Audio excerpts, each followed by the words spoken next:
Uwielbiam zapach zaoranej ziemi o poranku.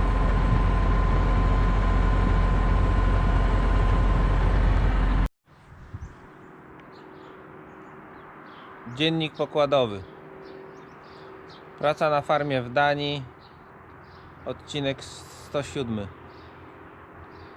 107. Wczoraj jak wałowaliśmy, to założyli mi nową rurę. Widzicie, jest nówka.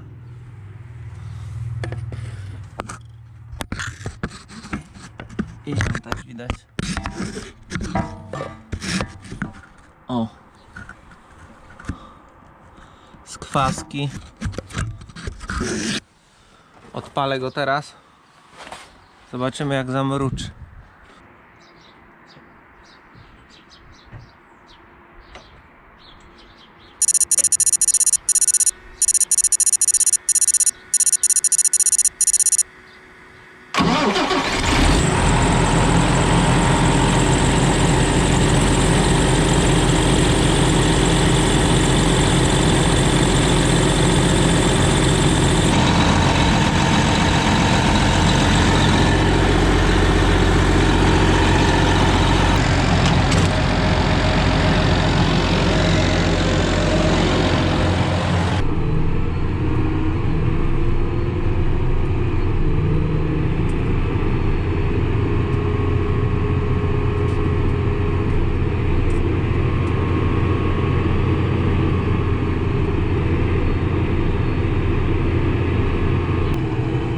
Pola, które będziemy dziś orać, 11 i 13 hektarów, to są rzepaczyska.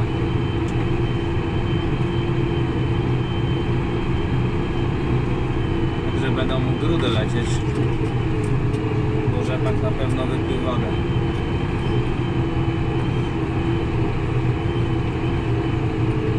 Rzepak to co spadło z kombajnu i przed kombajnem. Co wiatr, słońce i kombajn zrzucili na ziemię. Wiecie ile by było ton rzepaku w Polsce, gdyby pozbierać wszystko co spadło rolnikom z kombajnu i przed kombajnem, z wiatru, ze słońca i deszczu? Myślę, że około 10% całego rzepaku. Robię sobie linię, ale tylko oponami.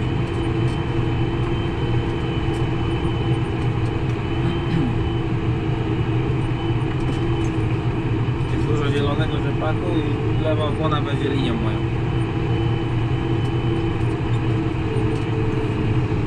Też tak można. Na normalnym ściernisku nie zrobisz.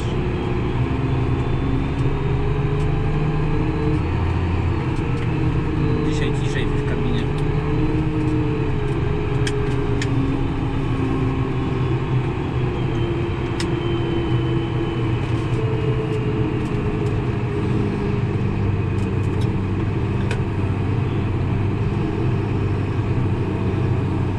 Myślałem, że ta stara rura wydechowa mi cały czas też tak wyje, coraz bardziej i bardziej. Wiecie, ten element co z filtra ciągnie nie zanieczyszczenia. I myślałem, że już mi się tu reszta przepaliło w kominie, bo się przepaliło i daje taki dźwięk. A to się okazało, że rura spada nam.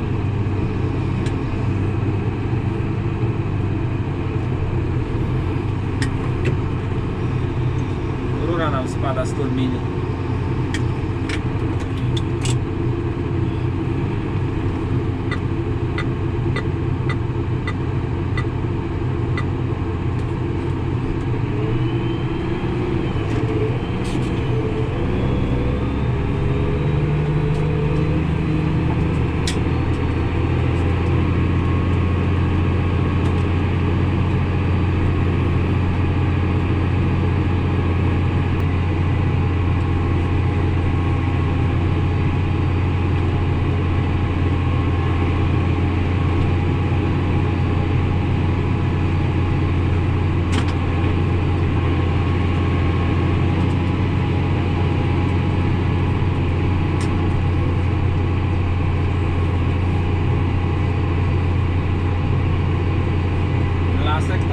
remizę oporamy Vario, czyli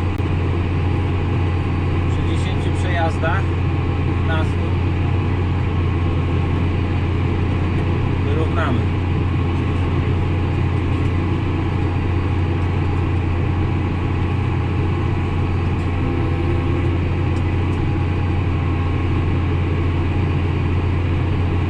Będę na remizie zwężał Vario do minimum.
Zrobię mego psikusa.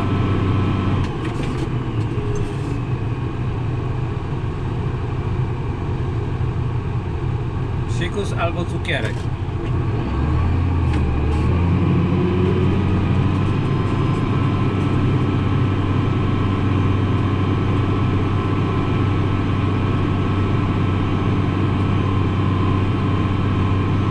Jak skończymy te pole, to mamy wybór albo 11 hektarów, no przepraszam, albo 13 hektarów, albo 15. Wybierajcie, na które mam jechać. Tylko jak napiszecie komentarz, że już te 2 pola zaoram.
Przejeżdżamy 500 metrów na następne pole, 13 hektarów.